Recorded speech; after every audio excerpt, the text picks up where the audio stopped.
Hi, welcome to Sue Marie P. My name's Sue and it's a rainy day here in Sweden, so I thought it's a good day to do some test baking. I've had a request for some more buckwheat bread recipes, so I'm going to do a test of different methods, swapping out different ideas over the next few months. So today I'm going to share making buckwheat bread with instant yeast. So the first thing we need to do is I'm going to do 2 packets of instant yeast, so that's 14 grams, and we need to get that dissolved in some warm water. The reason I thought I'd do like double the quantity is buckwheat doesn't have a lot of gluten, so I want it to have a little bit of a spring. And I've shared other buckwheat recipes for bread, but only ever with without yeast. So I need to grab warm water. So let me do a measure of that. Okay, so in total I need 300 grams. So this is what I usually do. I usually do this before I start filming so you don't see this part, but I do about 100 mils of kettle water. I always have cups of tea, so I always have like hot or warm water there. And then we use a filter jug here. We use this filter jug here, but you can just use tap water if you like. So then I do the extra 200 mils from that. And that kind of gives me a nice warm water. So I'm going to pour that water into the yeast. Give it a stir. And I'm just going to set that aside until it starts bubbling. Because it's instant, you should see it straight away, and it's a good way to test whether your instant yeast is still fresh. Sometimes I have half-open packets that I don't know if they're fresh or not, so if I do this before I pop all the flour in, if it starts bubbling, I know it's still active. So into my big bowl, I'm going to add a little bit of rice flour today just to lighten up the buckwheat flavour and texture. So first of all, I'm going to do 50 grams. Let me just grab a cup out. This is my 3rd cup here. So I'll just take a little bit out of that. So that was just under 1/3 of a cup. But I'd highly recommend doing I'd highly recommend weighing everything when you're doing bread making, because cups all over the world are different. Sometimes your eye is different when you're scooping up the cup. So this way it's really accurate and you can replicate your recipe. So let's zero my scales down. And I'm going to add buckwheat flour. This is just store-bought buckwheat flour. I can buy it here in the supermarket. And I'm going to add 450 grams. 2 cups plus 1/3 and a bit, but it's better to weigh it. I won't keep saying cups. Okay, into that I'm going to add 1 teaspoon of salt. I'm not going to use my stand mixer today. I'm just going to mix it in this bowl. Just so you can do it at home without any fancy equipment. In here I've got some sunflower seeds. I like the texture of sunflower seeds, and I'm going to just take a little handful out to leave for the top to decorate later, and then I'm going to pop them in. This is optional. I like the texture of it, but you can leave them out. You're going to add flax seeds, sunflower seeds, chia seeds.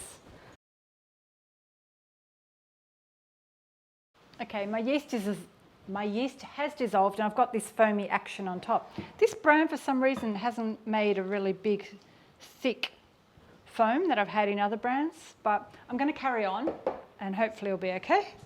So let's mix that together, as I said, by hand with this spatula. Because we don't have a lot of gluten in this bread, or there's no gluten because we're using buckwheat flour and rice flour, I didn't think the stand mixer was going to be that necessary. So that's a bit grainy and dry. So let's add some olive oil. I'm going to do 2 tablespoons. But I'm also thinking I might need some more water because it's crumbly and dry and it's not going to form into a nice dough. So let me just make some more warm water. So that's 150 mils I've just remixed. I'll pop back on the scales. I'm going to add 50 mils at a time. Bread making, especially experimenting with gluten-free flours, you really need to use your eye to work out what's happening and how much extra water you might need. The temperature's dropped here in Sweden. We've had really warm weather, but now it's dropped to a rainy, I think it's about only 18 today. Okay, so 50 mils is still not enough. Let's add a bit more.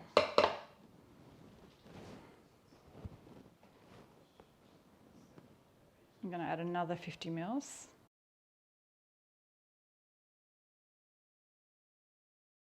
That texture's looking better. So you want it to look like loose like dough, but not like a pancake batter. Does that make sense? I'm going to zoom you in so you can look at a close-up. So you can see a close-up look, how it's looking. It's kind of this shaggy dough. I'm just mixing it until I don't see any dry clumps of flour. I think we're looking pretty good. I'm going to cover it with this cloth cover, or if you've got a tea towel, cover it. I'm going to rest that for 60 minutes, and then I'll come back and I'll place it in the tin. But after about 40 minutes, I'm going to preheat my oven. It's time to switch the oven on. And what did I say? I need to start it at, I'm going to bake first at 210 with a fan. And that's a really high temperature, but I've got, or maybe the highest your oven can go. I've got a bread making setting here. So I'm going to preheat the oven for about 20 minutes to get it up to that temperature. And so the first 10 minutes I'll bake it high and then I'll drop it down. So I've got my baking form, baking pan. It's a rectangle. I think it's about 21, 22 centimeters. I like this one for bread because it's nice and square. And I always put like a long piece of baking paper. So it goes down the bottom and then long on the sides.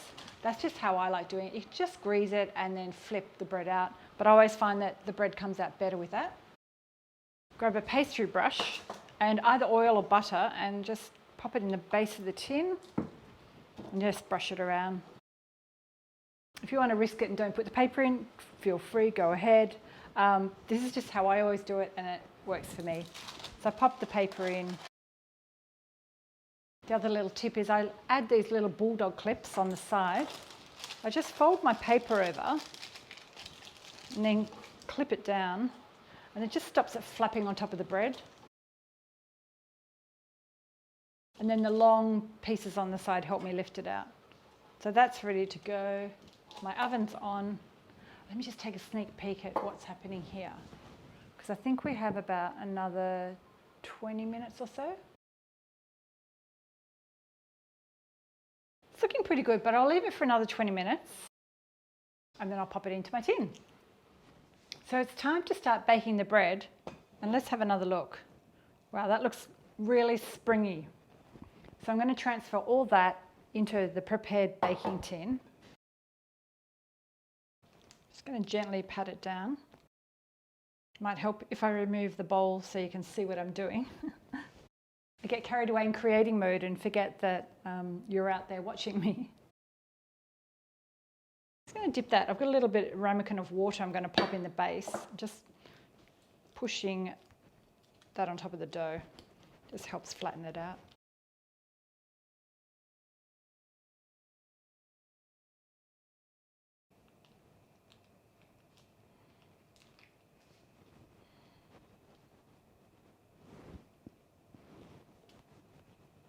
I'm going to give it one more little coating of water on top. Sprinkle some of the seeds that I had saved before. I'm just going to press them in slightly with my hand. I'm going to bake this for 10 minutes at 210 Celsius, a fan, and then I'm going to drop it down to 190. And at the very bottom of my oven, I pop this little ramekin of water. That just helps create some steam and moisture in the oven. I do it with all my bread baking and it works, so I just continue to do it. So pop that in and I'll adjust the temperature after 10 minutes.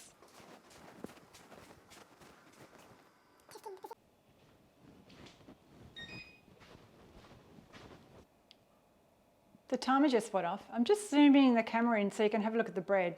Can you see a slight rise on it already? That's looking good. So now it's time to pop your temperature down to 190. So I'm just going to adjust that. And then I'm going to set the timer. I'm going to cook it for another 40 minutes. We do have a little bit of cracking on top. And if I think after another 20 minutes that's browning too much and getting too cracked, I might cover it with foil, but I'll keep you posted. So I'm back with my bread and it's out of the oven. It's been sitting here for about 30 minutes. I'm going to release it from the pan. So take your little clips off. If you've used paper, you can use those long sides to get it out. I'm not convinced this is the best recipe, but I need to let it cool completely before we slice into it and have a look. It's not super risen, even though I used 2 packets of the yeast. It's quite flat. So we might need to go back and test another version. Well, I will test another version, as I said in the intro. So let me let this completely cool and then I'll slice it open and we'll have a little look. It's been about an hour or so and my bread is quite cool now, so I'm going to cut into it. But so you can see what the texture looks like. You won't see my face, I'll zoom you in. Okay, I'm not convinced this is going to look any good. It's quite hard on the outside. Yeah, it's a bit gummy on the inside. I don't think that was a very good recipe. So that test was probably not too good. Look, it's springy. Look, I'm not going to throw it out. I think we might just eat that for toast. Maybe it needed, it's got a bit of a strange smell. Maybe it needed more baking time to give it more bubbles. So we'll probably eat this and toast it. It's not very good for sandwiches. I don't think it's quite dense. I'll come back another time and do another test. I think you really need to add in the vinegar or the psyllium or flax to give it that kind of aerated feeling, or maybe I'll have another play with blending the flours. That's what happens when you use dried yeast. Even though I use 2 packets, you don't really get that spring and bubbles. We'll go back to the drawing board and hope you've enjoyed watching how I test bake something. Sometimes it's not always successful, especially when you're playing around with gluten-free flours. Thanks for watching and let me know in the comments below if you've got the perfect buckwheat recipe that is your go-to. Maybe I can learn from you. Thanks for watching and I'll see you next time.